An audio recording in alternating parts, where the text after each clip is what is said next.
No vídeo de hoje do canal do Nicola, vou contar que o Palmeiras insiste na contratação de Pedro. Essa novela ainda parece longe do fim.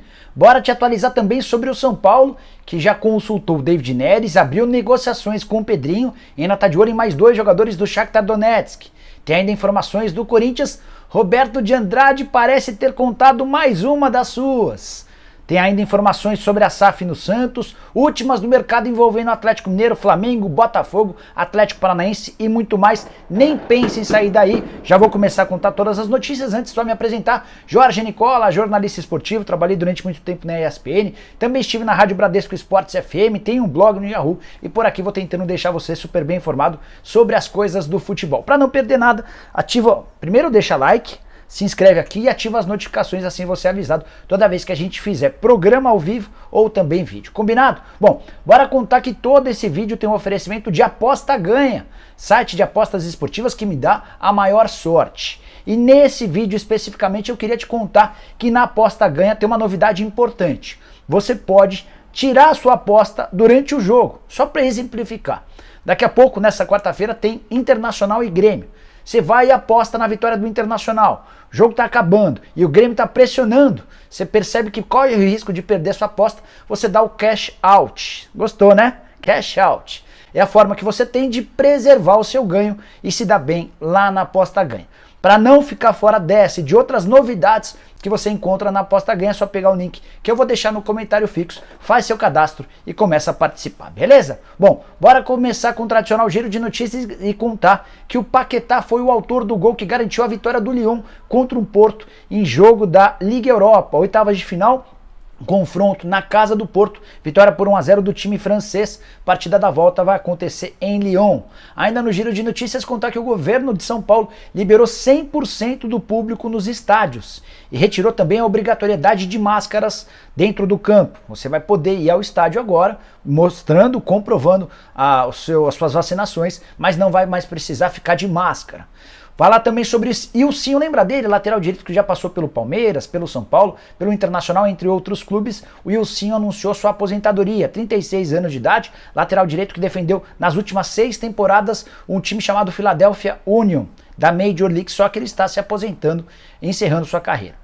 Para completar, Carlos Eduardo, ex-atacante do Palmeiras. Ele ainda está vinculado ao Palmeiras, estava emprestado por 3 anos ao Atlético Paranaense. O Furacão decidiu devolvê-lo ao Palmeiras, mesmo tendo pago, durante esse período de empréstimo, 4 milhões e 900 mil reais por 20% dos direitos econômicos. E aí você, palmeirense, deve estar pensando, ixi, Carlos Eduardo vai voltar para o Verdão? Calma.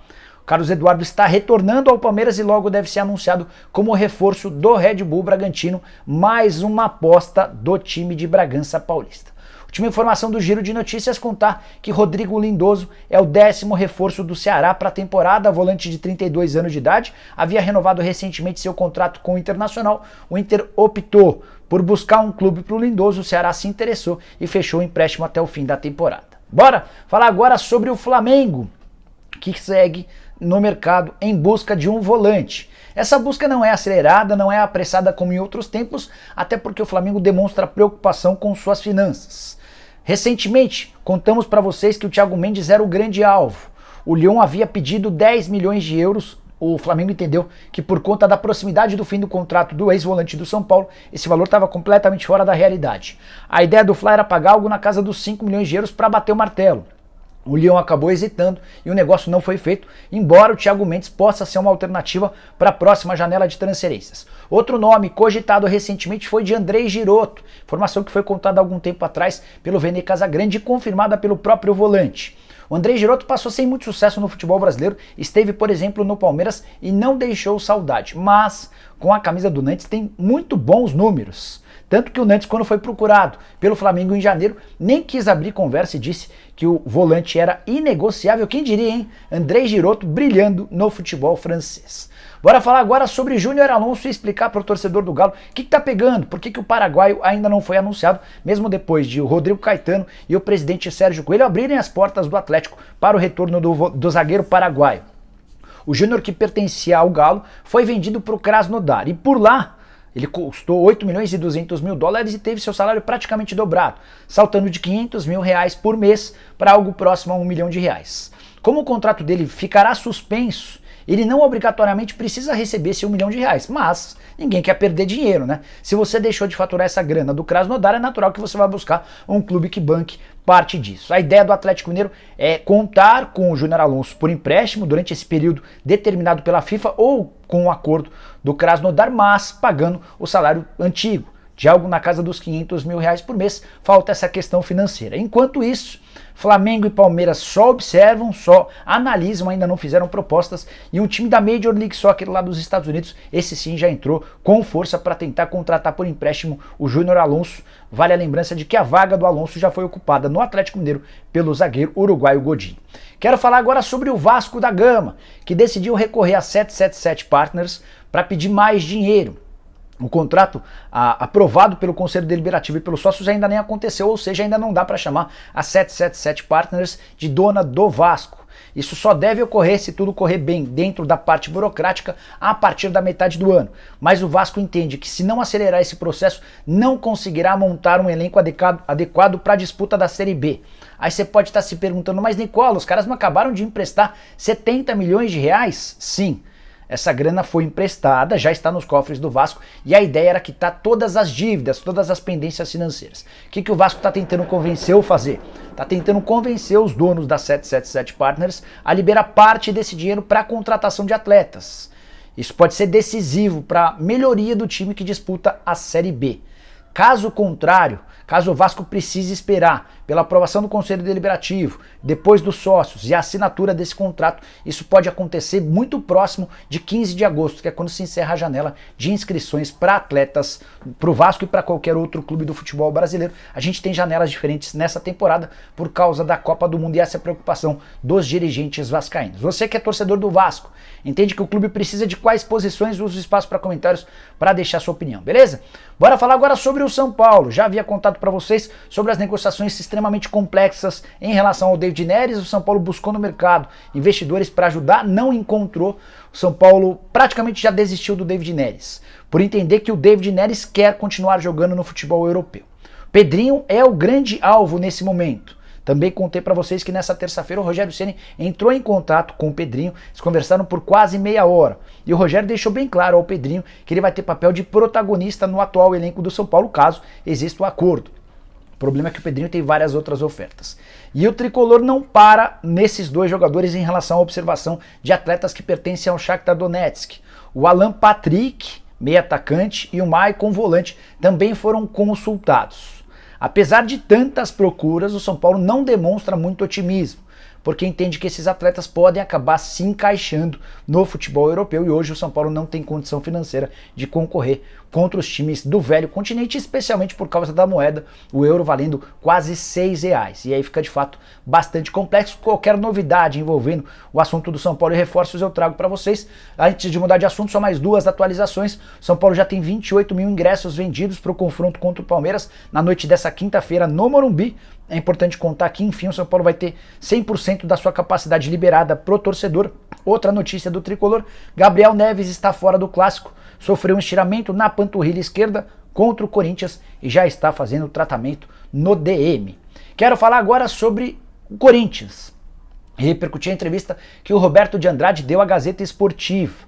Entre os assuntos principais dessa entrevista, chamou a atenção quando o Roberto assegura que o GP, o Gabriel Pereira, foi negociado com o Grupo City a pedido do jogador. 20 anos de idade, de acordo com o Roberto, o GP solicitou essa saída por entender que seria melhor para a carreira dele. O que eu fiz? Consultei uma pessoa muito próxima do GP, para saber se a palavra do Roberto fazia de fato sentido. E a resposta foi completamente diferente. A alegação dessa pessoa que pediu para não ser identificada é de que o Roberto faltou com a verdade, mais uma vez. De acordo com essa pessoa, o Gabriel Pereira tinha pretensão de continuar no Corinthians, tanto que assinou no ano passado a renovação do contrato. A curiosidade é que esse contrato nunca foi de fato oficializado. O Corinthians até justificou recentemente que havia feito um pré-contrato e esse pré-contrato tinha validade para o momento caso esse contrato atual terminasse. O vínculo antigo terminava em 30 de março, com um pré-contrato do contrato. Está esquisita essa história, mas espero que vocês entendam. Ele tinha contrato até 30 de março. Em outubro do ano passado, acertou-se uma prorrogação desse contrato. Só que o Corinthians nunca registrou um novo contrato. não se sabe ao certo o motivo. De qualquer maneira, o GP está vendido, 5 milhões de dólares, vai fazer parte do Grupo City, deve nesse primeiro momento ir jogar no New York City e o Corinthians vai ficar com cerca de 4 milhões de dólares, mas, ao contrário do que disse o Roberto de Andrade, o staff do GP nega, assegura que ele está saindo por uma decisão do Corinthians. Já havia contado para vocês que dentro do timão existe a avaliação de que ele nunca conseguiria se destacar, ser um cara protagonista. Essa avaliação havia sido feita por conta dos últimos treinos, o GP não parecia de fato conseguir decolar. Quero falar agora sobre a SAF no Santos, a Sociedade Anônima do Futebol, que já bateu na porta do Botafogo, do Cruzeiro, está batendo na porta do Vasco, pode se tornar uma realidade para Bahia e também Atlético Mineiro, enfim, vários clubes estão aderindo a esse movimento. E o Santos vai começar a tratar a respeito a partir da próxima segunda-feira, quando ocorrerá uma reunião de forma presencial e virtual com membros do Conselho Deliberativo. O comitê de gestão já aprovou 3 propostas feitas pelos próprios conselheiros e outras 4 vão ser debatidas durante esse encontro. É o primeiro passo do Santos que cogita ir para o mercado em busca de investidores internacionais para tentar sair desse movimento de enorme dificuldade. Vocês perceberem, o Santos nos últimos anos tratou de tentar pagar dívidas. E a consequência é um elenco sempre muito fraco, correndo o risco de rebaixamento. Peixe que brigou contra o rebaixamento no Paulistão do ano passado, no Brasileiro do ano passado, no Paulista desse ano e quase foi eliminado da Copa do Brasil na segunda fase. Empate no tempo normal em 1-1 com o Fluminense do Piauí e vitória nos pênaltis. O Fluminense foi melhor do que o Santos durante a maior parte da partida. Para fechar, bora falar sobre o Palmeiras e a insistência do Verdão para contratar o centroavante Pedro. Informação de que o Verdão fez uma oferta de 20 milhões de euros ou 110 milhões de reais foi confirmada pelos dirigentes do rubro-negro. O Palmeiras ainda colocou uma lista de reservas à disposição para que o Flamengo escolhesse 2 jogadores de pouco prestígio, como por exemplo o Breno Lopes, Marcelo Lomba e Companhia Limitada. Não havia jogador de ponta. Não estava o Patrick de Paula, não estava o Gabriel Menino, não estava o Gabriel Veron. Esses jogadores mais valiosos foram excluídos dessa lista. O Flamengo disse não à oferta e não fez uma contraproposta. Ao contrário do que foi publicado, teve gente garantindo que o Flamengo exige 25 milhões de euros em dinheiro, além dos repasses do Gabriel Menino e do Patrick de Paula. Não houve essa resposta. E o Palmeiras adoraria que o Flamengo pelo menos sinalizasse algo além da multa rescisória. A multa hoje é de 100 milhões de euros, algo completamente impagável. Então, nesse momento, o Palmeiras trabalha com 2 possibilidades. De o Pedro fazer algum movimento interno no Flamengo para demonstrar sua vontade de trocar de clube. O Pedro já sinalizou isso ao Palmeiras, mas não finalizou ou não firmou esse comportamento para os dirigentes do Flamengo, e o Palmeiras tem cobrado alguma coisa nesse sentido, ou o Palmeiras também espera que o Flamengo sinalize uma pedida que seja algo real. A Raíza Simplício, que cobre o Flamengo, chegou a falar nessa quarta-feira, que o Flamengo toparia fechar negócio por 30 milhões de euros. 30 milhões de euros hoje equivalem a mais ou menos 166 milhões de reais. Na minha avaliação, Pedro não vale nem perto disso. Havia sido comprado por 14 milhões de euros, o que justificaria ele dobrar de valor, levando em consideração que ele se tornou reserva desde que chegou ao Flamengo.